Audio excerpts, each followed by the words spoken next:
Welcome to the Bare Metal Cybersecurity Plus podcast. This series helps you prepare for the CompTIA Security Plus exam with focused explanations and practical context. For a companion study guide, check out the Achieve CompTIA Security Plus 701 Exam Success by Dr. Jason Edwards. It is the most concise and complete Security Plus guide on the market, built for busy professionals who want to pass the exam fast and on their first try. You can find this book and others at cyberauthor.me. When a vulnerability is discovered, what you do next determines how much risk your organization will carry. Response and remediation are not just about applying patches. They are about managing priorities, understanding your exposure, and minimizing both technical and financial damage. In this episode, we begin our two-part look at vulnerability response and remediation by focusing on two key strategies: building a robust patch management program and using cyber insurance to transfer risk when necessary. Let's begin with patching.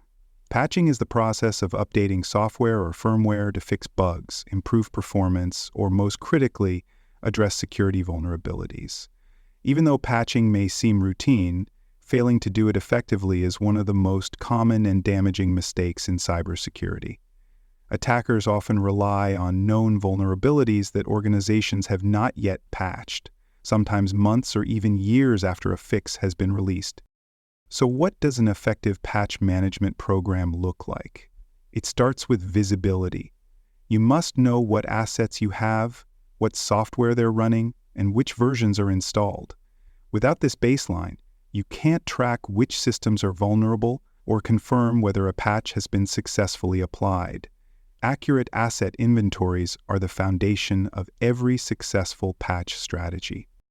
The next step is information gathering. You need a reliable way to learn when patches are released and what vulnerabilities they address. This can include subscribing to vendor bulletins, monitoring the National Vulnerability Database, and using vulnerability scanning tools that flag outdated components. The faster you identify relevant patches, the faster you can respond.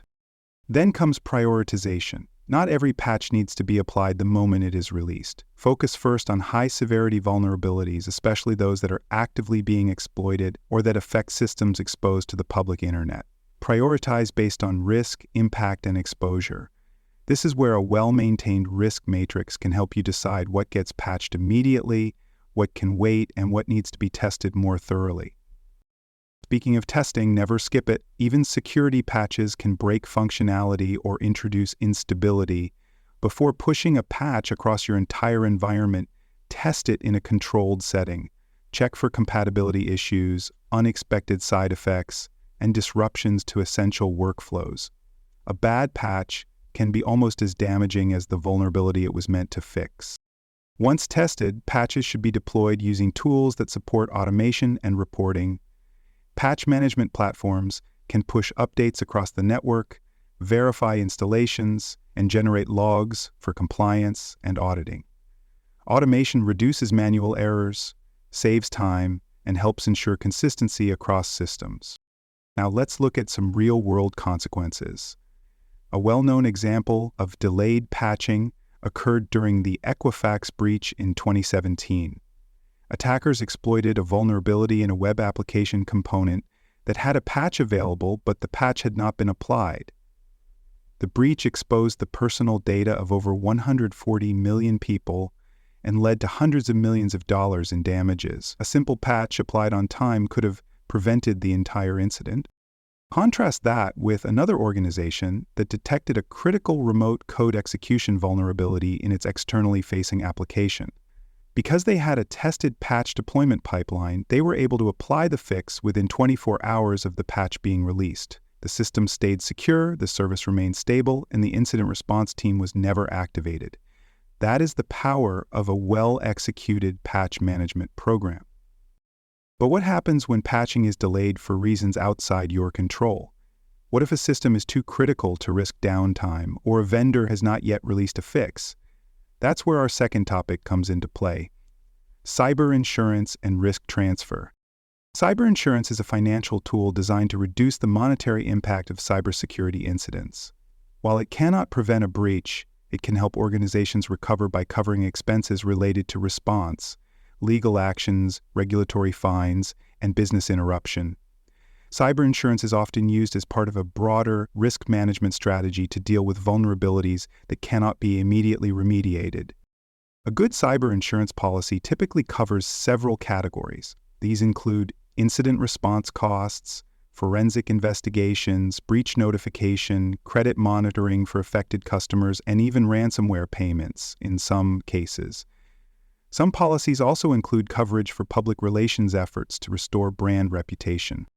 To qualify for these benefits, organizations usually need to demonstrate that they follow reasonable security practices. That means keeping systems up to date, maintaining logs, limiting access to sensitive data, and responding quickly to known threats. A history of poor patching, weak controls, or ignored alerts can result in denied claims or increased premiums. Let's consider an example. A logistics company suffers a ransomware attack that encrypts its scheduling system and halts deliveries for 3 days. Because the attack exploited a known vulnerability that had been disclosed but not patched, the company turns to its cyber insurance provider.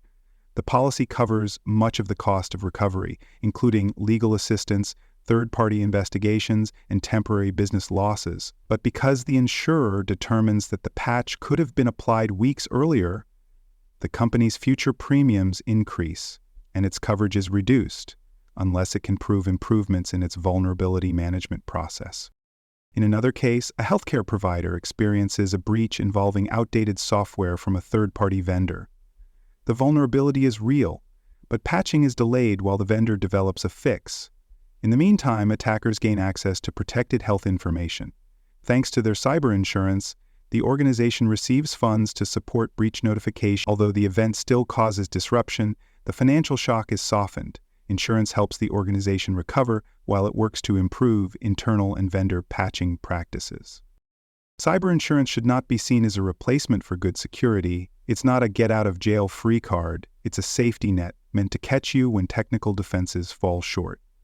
And like any safety net, it works best when you are already practicing balance and caution. That means patching when possible, segmenting critical systems, logging suspicious behavior, and educating your teams on secure practices. To summarize, responding to vulnerabilities effectively means having both a proactive and a protective strategy. Proactive patching, built on inventory, awareness, testing, prioritization, and automation, helps you close known gaps before attackers can exploit them. When patching is delayed or impossible, cyber insurance provides a way to manage the financial fallout of a breach. Together, these approaches reduce both technical and business risk and support long-term resilience. For the Security Plus exam, be ready to explain the components of a patch management program and recognize the risks of delayed remediation. Understand what cyber insurance covers and how it fits into an overall risk management strategy.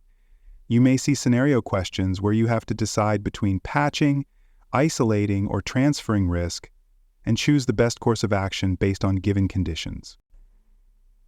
Thanks for joining us for this episode of the Bare Metal Cybersecurity Plus podcast. For more episodes, tools, and study support, visit us at baremetalcyber.com. And before you take the test, make sure to check out the practice questions in the book Achieve CompTIA Security Plus SY0-701 Exam Success by Dr. Jason Edwards. They cover every domain and are a powerful way to lock in your knowledge.